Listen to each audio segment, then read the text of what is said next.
am Noriko Bullford, and this is Uncut News. This weekend was a bloody one for our nation's roads with 4 separate fatal accidents. Beginning on Saturday, an accident on the Montrose public road on the East Coast claimed the life of taxi driver Trevor Mangal of Industry, East Coast Demerara. According to police, he was racing another driver when he lost control of his vehicle, sending it into 3 parked cars and subsequently into the median in the road. Others were also injured in the accident. They were given medical treatment, however, only Mangal succumbed to his injuries. Then, around 2 p.m., 44-year-old laborer Vikram Budram of Monrepo, East Coast Demerara, was fatally struck down on Saturday by a speeding car as he attempted to cross the public road near his home. The driver is currently in police custody. Then, on Sunday morning, 28-year-old carpenter Jagdish Singh of Lot 102 Pomona Housing Scheme, Esquibo Coast, was killed after his motorcycle was involved in an accident on the Zorg public road, Esquibo Coast. And finally, yesterday evening, Leon Wilkins of Sophia, Greater Georgetown, was killed after his motorcycle crashed into another cyclist on Mandela Avenue. The other cyclist has been hospitalized and is currently listed in critical condition. Following the 5-hour proceedings on Saturday, the Court of Appeal said it will provide a ruling on Thursday to the latest legal challenge to the March 2nd elections. Trinidad-based senior counsel John Jeremy said his client, Masinga Jones, was appealing the ruling of Chief Justice Roxanne George Wiltshire because, according to them, she had erred in her judgment. Nevertheless, the ruling is set to be delivered at 11 a.m. A fire in Eccles this morning has left a family of 5 homeless. It started just after 9 a.m. in the lower flat of the 2-story house. While firefighters managed to quell the flames, the house was nevertheless completely gutted. Unfortunately, the house was not insured. The fire service is still investigating the cause of the fire, but the family claims that the blaze was deliberately set. Given the recent rush in unexplained arsons across the nation, I'm inclined to believe that the family is correct. Here's some news! This XR motorcycle was taken from its owner at gun and knife point, according to Big Smith News Watch. The owner recalled that he stopped to make a call when a car pulled up and 3 persons exited. 2 were armed with guns and 1 with a knife. He has no way of recovering his bike because his ear's hard. I told him to install a trucker from Triple P's Enterprise. Don't let this be you. Call them today on telephone number 682-8326 and get your GPS trucker installed now. Guyana officers near the border with Brazil nabbed a man attempting to smuggle a truckload of beer into the country. On Saturday, Latham resident Ryan Khan was caught in the act of smuggling 251 cases of Brazilian beer during a routine border patrol operation.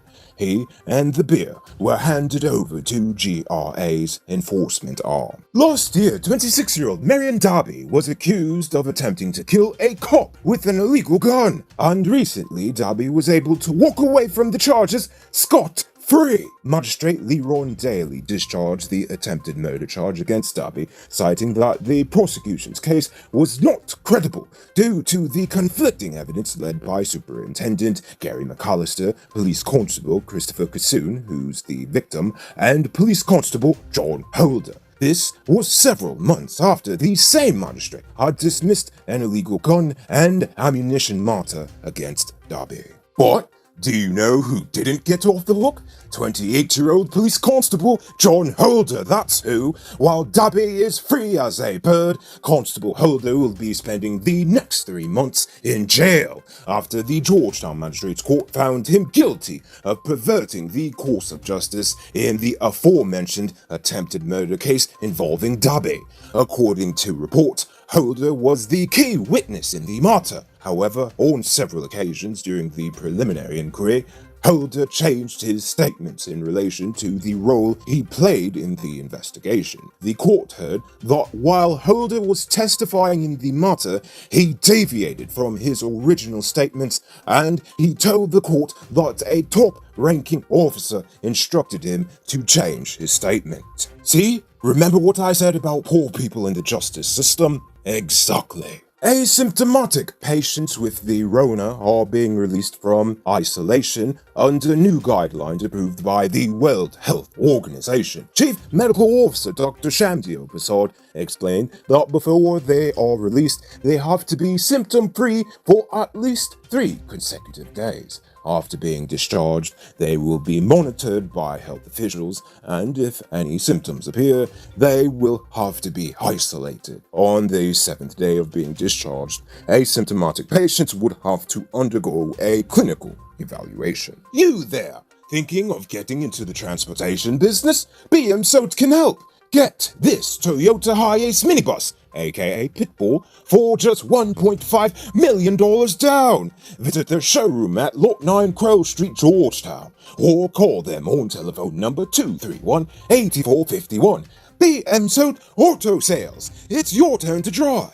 Let's take a look at news in the region. Former Prime Minister of Barbados, Owen Seymour Arthur, died early Monday morning. He was 70 years old. Arthur served as Prime Minister on 3 occasions between September 1994 and January 2008, making him the longest-serving head of government in the island nation's history. Arthur had been hospitalized early this month after suffering a heart attack. While he was best known as a prolific politician in Barbados, locally he was most recently remembered for heading the Commonwealth Observer Group during the ongoing general and regional elections. Jamaica's Ministry of Education has given a number of parents permission to homeschool their children come September 7th, 2020, when schools are widely expected to resume on a phased basis. According to the ministry, homeschooling is being encouraged and a special protocol has been established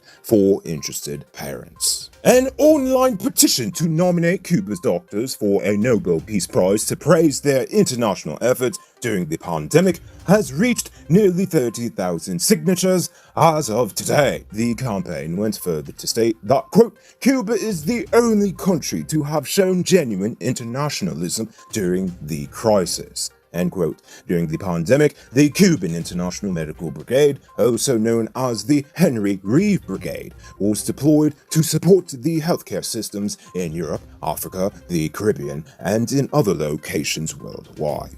Get this Digicel DL3 at Cellular Plus for just $9,000 as part of their mid-year sale. Hurry down to their City Mall, Starbrook Square, Massey Providence, or Massey Turkine locations and take advantage of this half-price deal. Call them on telephone number 685-3109 for more info. Cellular Plus, Guyana's #1 cellular superstore. And now for our weird news story of the day. On Saturday, a fake holy man was arrested in India for allegedly claiming that he can heal people of the Rona, but for a fee. According to the Miapur police, conman Muhammad Ismail was arrested after he took 12,000 rupees from a man to cure him of the dreaded disease. The police also said that he had claimed to have the ability to cure fever, stomach, and other health-related issues as well. In total, 70 persons were duped out of their money. Moving on to our Uncut News Viewers Poll question of the day. Every day we pose a question about current events in Guyana, the region, the diaspora, and how you feel it relates to us. You give your responses in the comments, and we'll read the best ones in the following episode. Friday's question was, what should the government do to help the economy during the pandemic? Turi Amin said, quote, if the government really cares about its people, they should sacrifice their salary and donate it to help embrace a full lockdown to eliminate COVID. That's all I'm reading for tonight, cause as for responses go, this time you lot were about as helpful as a two-legged horse. So anyway, for tonight I leave you with this question. Do you think the current elections impasse will impact the ICJ's decision on the border controversy with Venezuela? Think about that question and tell us in the comments below. If your response is good enough, we'll feature it in Tuesday's episode. Anyway, that's all the time we have for tonight. Check us out tomorrow for another. Until then, I'm Noriko Bullford saying good night, folks. Hey Uncut News viewers, thanks for watching. You can subscribe by clicking on this button over here, or click over there for more news. You can also drop a comment to let me know if you've made it to the end of the video. Goodbye for now.